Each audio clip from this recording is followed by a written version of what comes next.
Perdu au cœur des terres sauvages de l'Utah, dans le sud-ouest des États-Unis, se trouve un endroit qui défie toutes les lois de la nature et de la rationalité humaine. Un ranch enveloppé de mystères où des événements étranges et inexplicables se produisent depuis des décennies. Cette propriété d'environ 207 hectares est considérée comme l'endroit ayant accueilli le plus d'événements paranormaux sur notre planète. Des centaines de récits parlent d'ovnis, de mutilations d'animaux, de phénomènes paranormaux et de présences qui habiteraient ces lieux. Bienvenue dans le ranch de Skinwalker. Alors pourquoi cet endroit est considéré comme un lieu de rencontre extraterrestre et paranormale?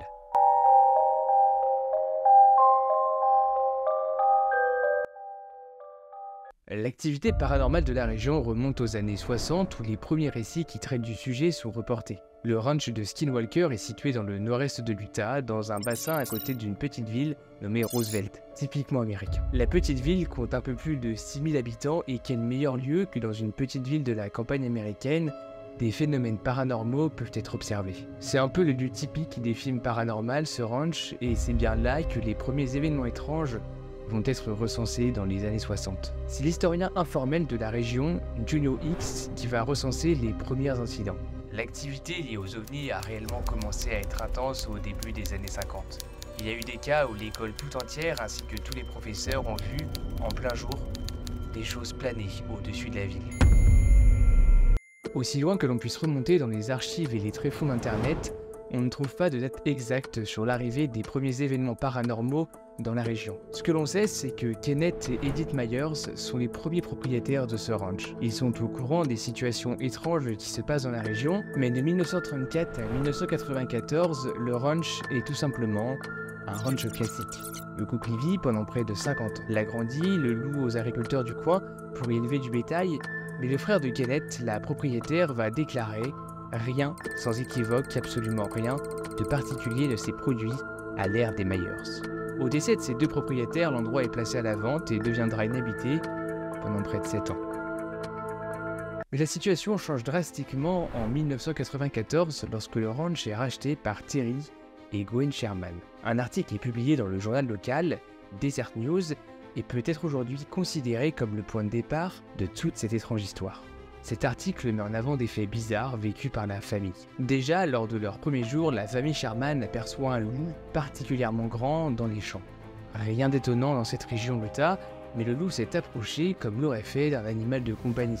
Et la famille Sherman a pu le caresser. Bizarre, mais quelques secondes plus tard, ce dernier attrape un veau par le museau et tente de le tirer derrière les barrières.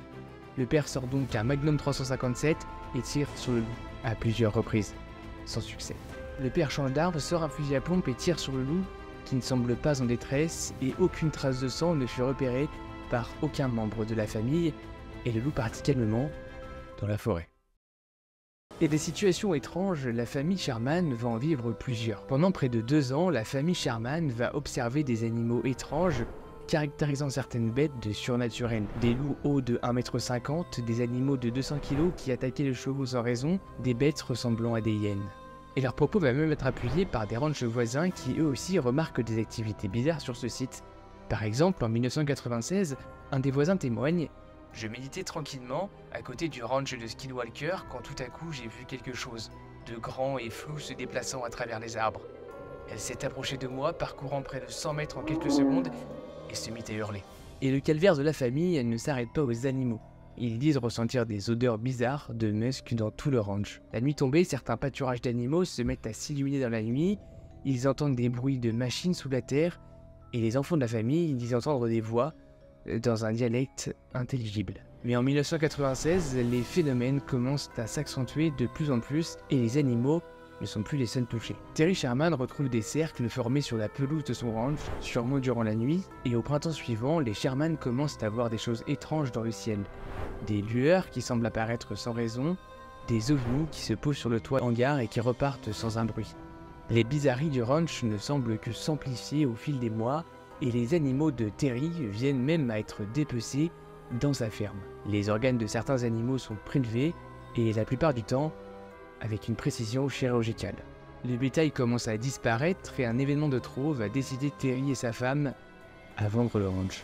Un après-midi, alors qu'il passe devant ses 4 taureaux en voiture, il se dit que ce sont les seules bêtes qui n'ont pas encore été touchées par ces étranges histoires. Puis quelques minutes plus tard, en repassant devant, les 4 bêtes ont disparu. Terry et sa femme vont donc chercher partout désespérément leurs bêtes qu'ils vont retrouver dans une remorque fermée avec des chaînes à une centaine de mètres de leur enclos. Selon les Sherman, il est impossible que les taureaux aient pu être transférés dans cette remorque en quelques minutes seulement. C'en est trop pour la famille Sherman qui, à bout de voir toutes ces bizarreries arriver et déçus que leur projet de ferme soit réduit à néant, ils décident en 1996 de vendre le ranch à Robert Bigelow, un promoteur immobilier passionné de paranormal.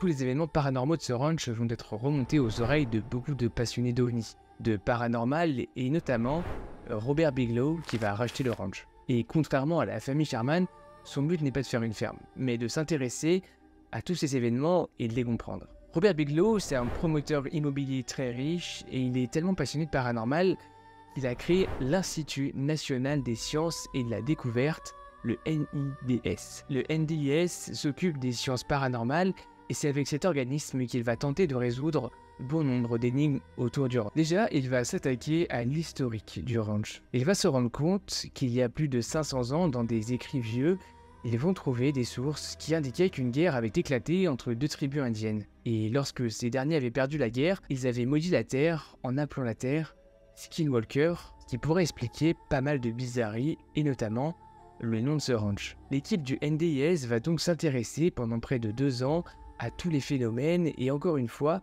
les résultats obtenus sont surprenants.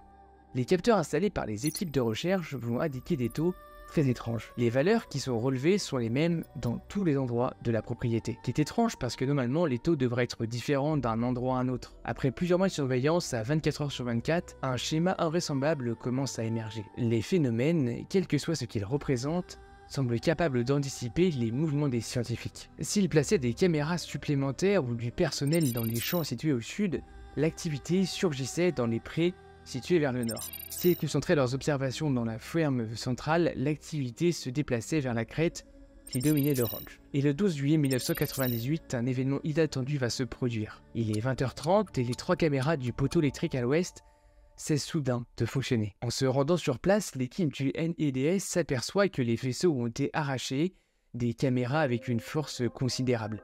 Les appliques en plastique sont cassées en deux et pour tenter de comprendre ce qui s'est passé, les chercheurs vont avoir accès aux quelques dernières secondes de la caméra qui ne présente absolument aucun signe de vie avant de s'éteindre. Et plus les journées avancent, et plus les événements de ce style vont se multiplier. Dans le rapport publié par le NIDS quelques années plus tard, on y retrouve toutes ces preuves avec quelques photos à l'appui. Et en feuilletant ce rapport, on peut tomber sur un événement qui s'est produit dans la nuit du 12 mars 1997. L'équipe est en train de dormir lorsqu'elle entend des aboiements de chiens. Elle se lève et semble entendre des bruits venant de derrière la maison. Ils prennent la voiture et en haut des branches de l'arbre, ils tombent nez à nez avec une créature aux yeux de reptile de couleur jaunâtre. Armés de leurs fusils, ils tirent dessus jusqu'à ce que l'animal tombe et en se précipitant sur les lieux, l'animal avait disparu en ne présentant aucune trace de sang.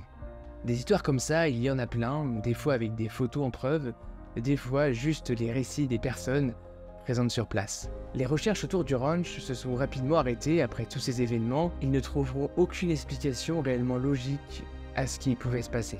Au fil des années, le ranch va devenir inhabité, laissant place à la faune et la nature, jusqu'en 2016. C'est l'année où Robert Bigelow va céder ses terres à un autre promoteur immobilier fan de paranormal, Brandon Fugal. Depuis 2016, le site a été fermé de la visite du public et les quelques aventuriers qui voudraient s'en approcher se font très mal voir. Le site est complètement fermé aux journalistes et les quelques chanceux qui ont la chance d'y aller n'ont pas le droit de filmer. Aujourd'hui, le site est devenu un lieu clos et fermé et on suppose que Brandon Fugal l'ait acheté pour ses propres expériences. Il pourrait peut-être même devenir un jour un site muséum où on pourrait le visiter. Toutes les histoires ont vraiment créé une espèce de communauté. Il y a beaucoup de gens qui s'intéressent à ce ranch, alors pourquoi pas un jour aller le visiter en tant que touriste. Récemment d'ailleurs, la NASA a fait fuiter des documents comme quoi il s'était intéressé de près à ce ranch et à tous les événements qui les entourent. Il apparaît même que la zone 51 aurait été mise au courant de ce genre de situation et qu'ils auraient peut-être enquêté dessus. Petit disclaimer, avant de terminer, je tenais quand même à vous dire que tout ce qui a été dit dans la vidéo, ça n'a pas toujours de preuves concrètes. Les sources ne sont pas toujours fiables et se basent très souvent sur des récits de personnes. Alors, je ne vous dis pas que tout ce que je vous ai dit est faux, je ne vous dis pas que tout ce que je vous ai dit est vrai. Gardez tout de même votre esprit critique, à vous de vous faire votre propre idée. Et dites-moi en commentaire si pour vous c'est une théorie ou alors il se passe vraiment des choses là-bas. En tout cas, merci d'avoir suivi la vidéo. J'espère qu'elle vous aura plu. Je vous dis à bientôt. Et surtout, n'oubliez jamais d'apprendre.